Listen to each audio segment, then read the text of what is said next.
Comme prévu, nous allons avoir maintenant l'opinion de la collectivité concernée, puisque donc Josquin Laurent, directeur des sports, de la culture, de la vie locale et des événements à la ville de Saint-Martin-d'Hères, va maintenant aborder les attentes des collectivités locales.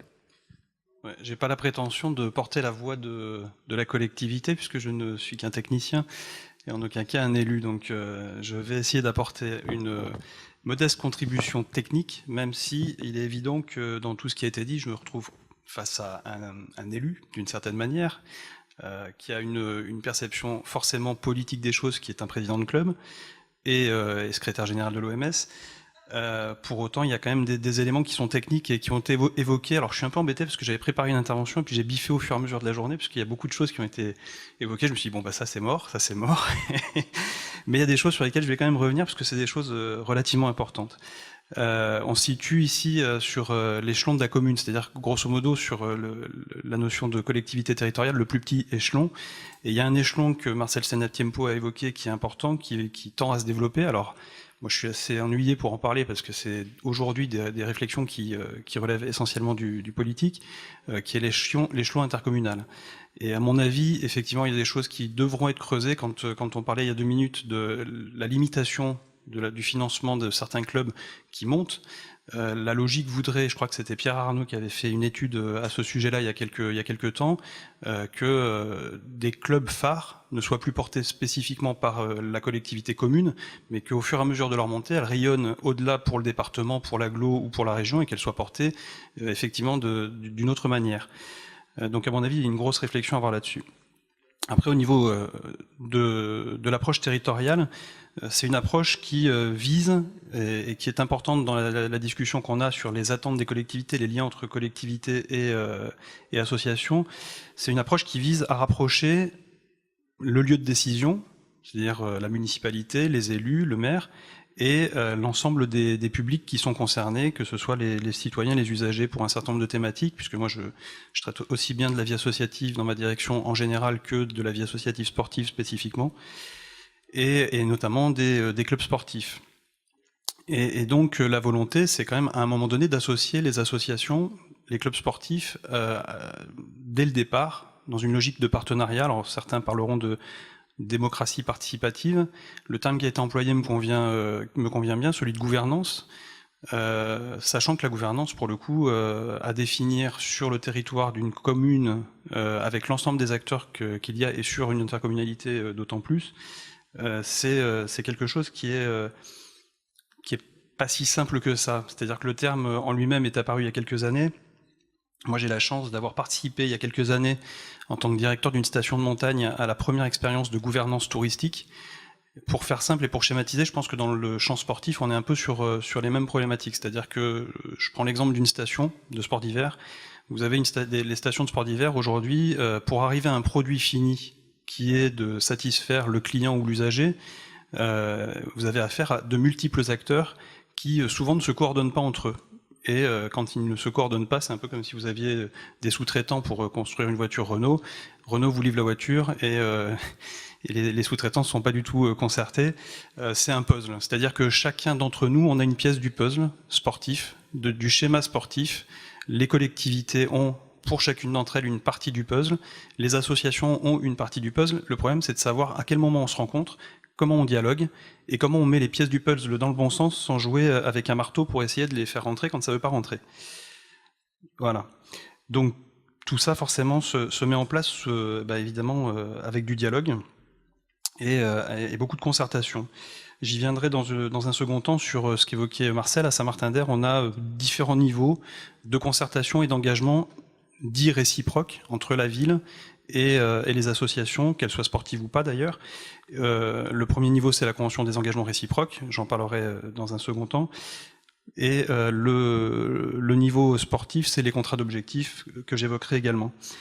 Par rapport au travail qui est mené, qu'on évoquait il y a quelques minutes, que Marcel évoquait il y a quelques minutes, ce travail difficile au niveau de l'intercommunalité, il m'est venu à l'esprit un terme qui démontre peut-être aussi la complexité des choses. On en discutait avant de revenir ici sur le nombre d'équipements couverts de tennis qui se trouvent sur l'agglomération, à proximité, ce qu'évoquait Marcel Senatiempo il y a quelques minutes, et finalement, leur taux d'utilisation, la qualité, entre guillemets, d'utilisation, c'est-à-dire pour quoi faire, compétition, scolaire, quel type de revêtement, quel type de... enfin, je suis pas un spécialiste dans ce domaine-là, mais je suppose que, voilà, comme dans tous les sports, il y a différents types de finition de ces équipements. Et en fait, là où on se retrouve un peu bloqué, c'est qu'on se retrouve dans une logique de coopétition.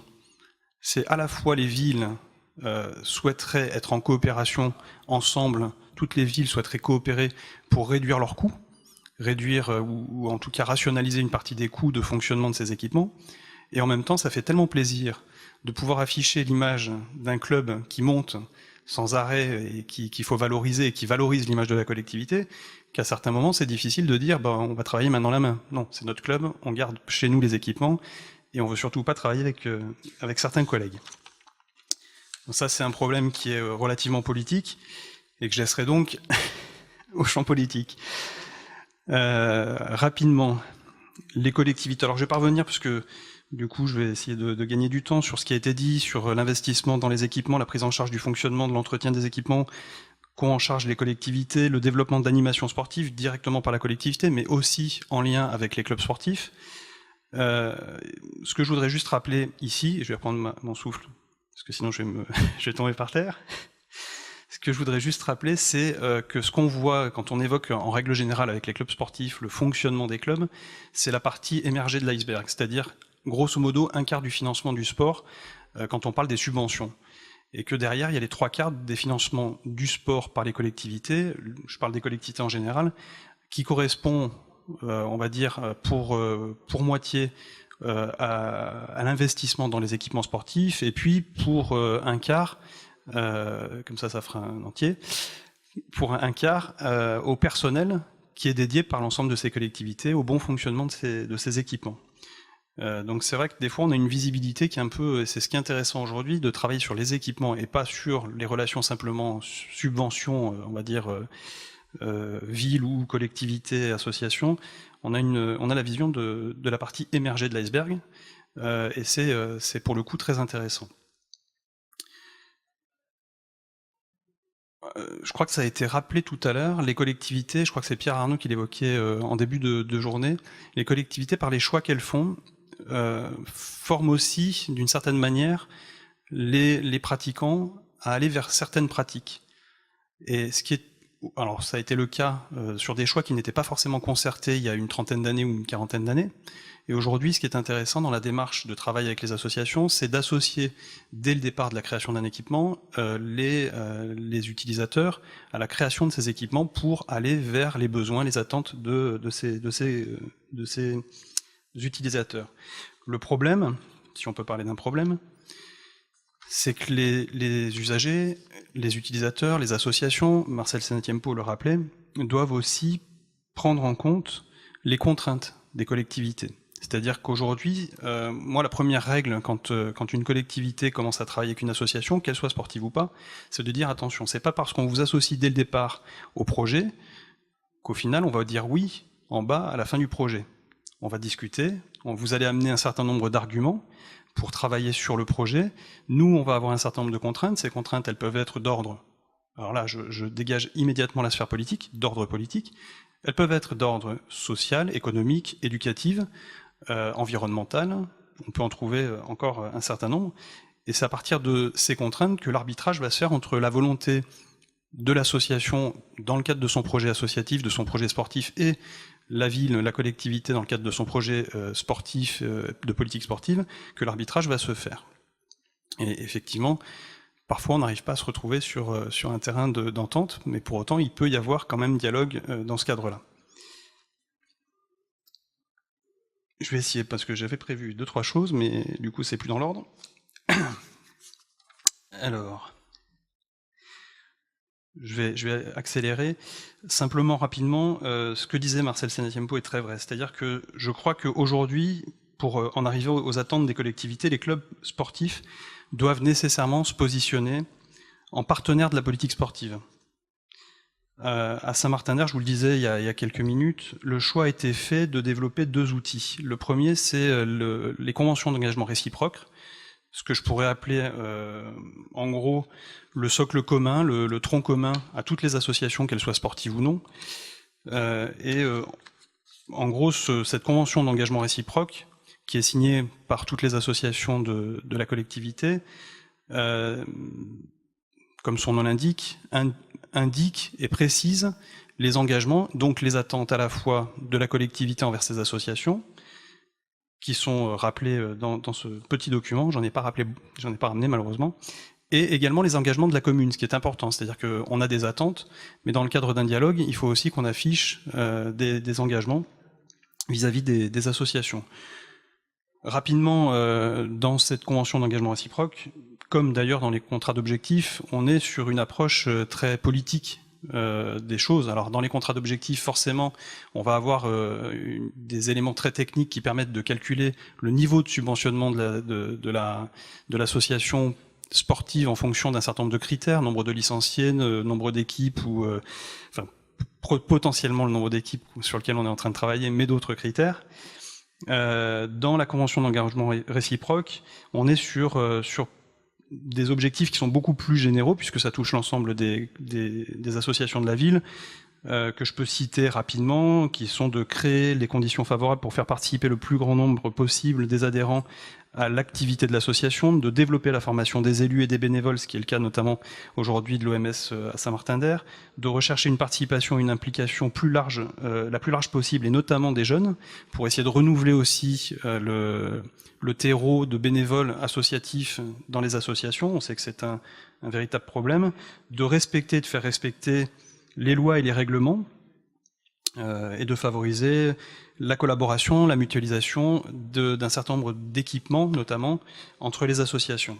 Aujourd'hui, c'est vrai que quand on parle de rationalisation, au niveau de la ville de Saint-Martin-d'Air, il y a un véritable travail qui se fait pour mutualiser les équipements entre les différentes associations et entre les différentes disciplines, si on prend le champ sportif ou culturel, disciplines qui peuvent se pratiquer dans ces équipements.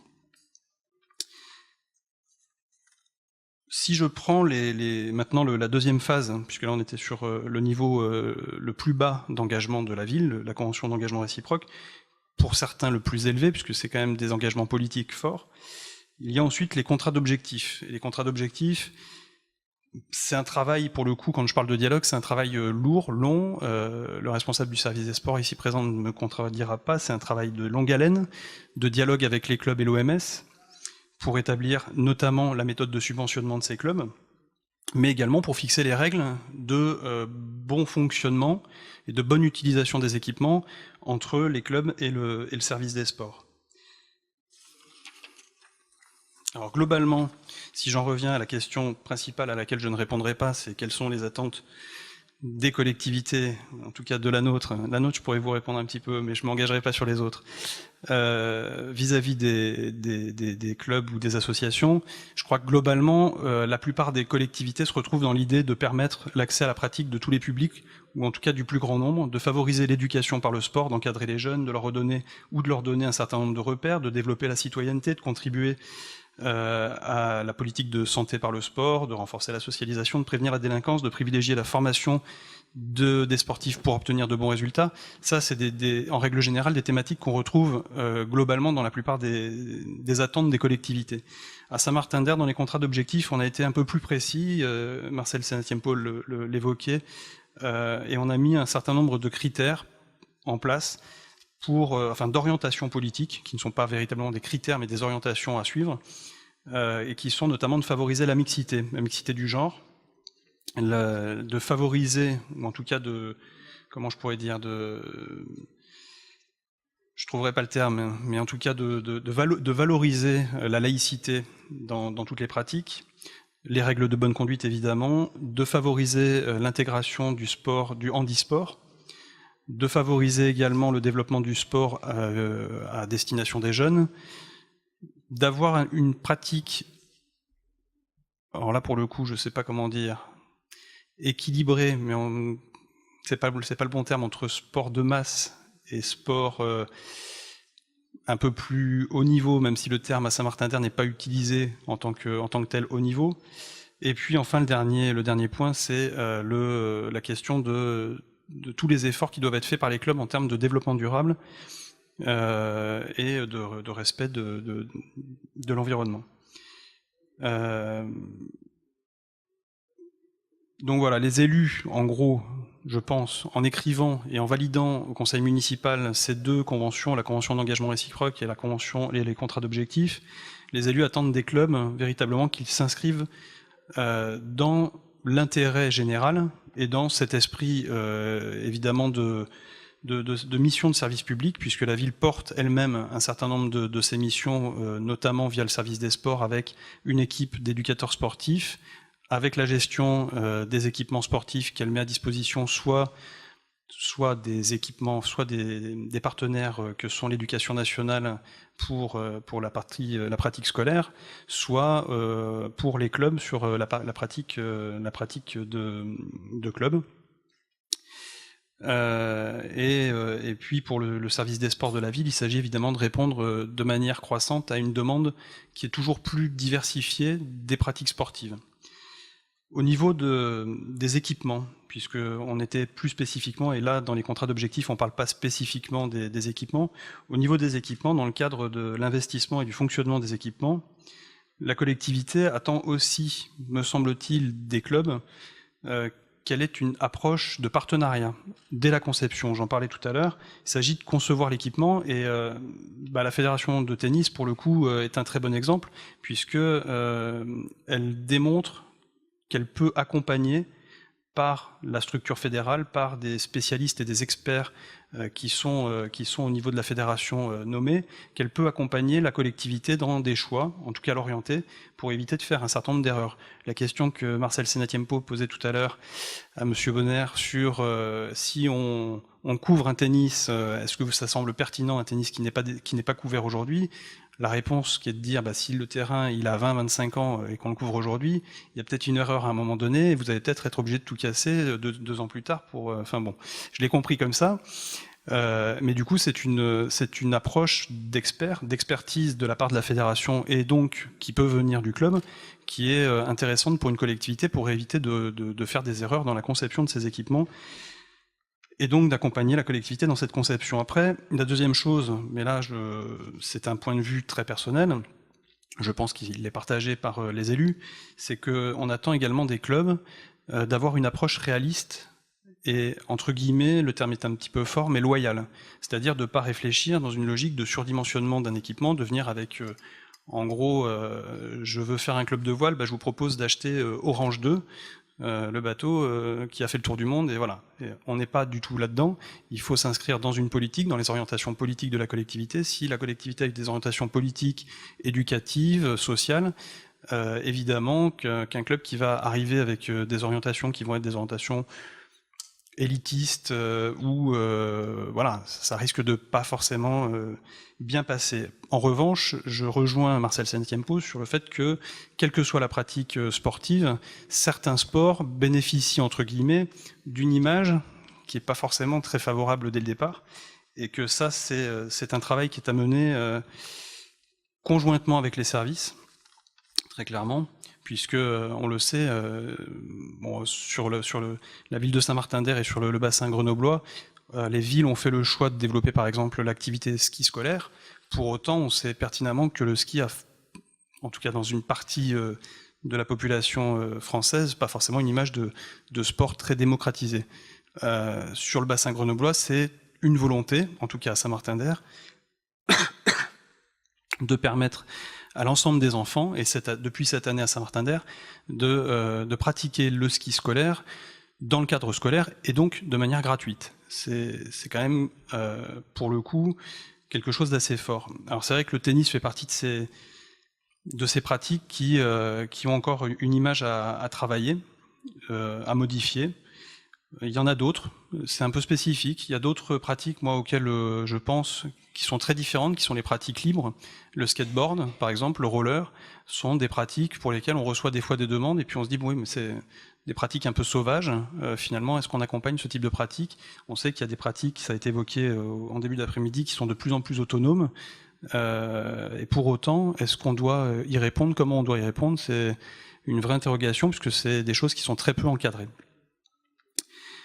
Je terminerai sur 2 points. Le premier qui est essentiel, me semble-t-il, et que Marcel Saint-Tiempo a également rappelé, c'est que pour être bien écouté, il me semble qu'il est nécessaire que les clubs se positionnent dans une démarche de projet vis-à-vis de la collectivité. Alors évidemment, quand je dis démarche de projet, c'est pour aller à l'inverse de ce qui existait ou de ce qui a existé pendant un certain nombre d'années, ce qui était la démarche de guichet, où on venait chercher la subvention.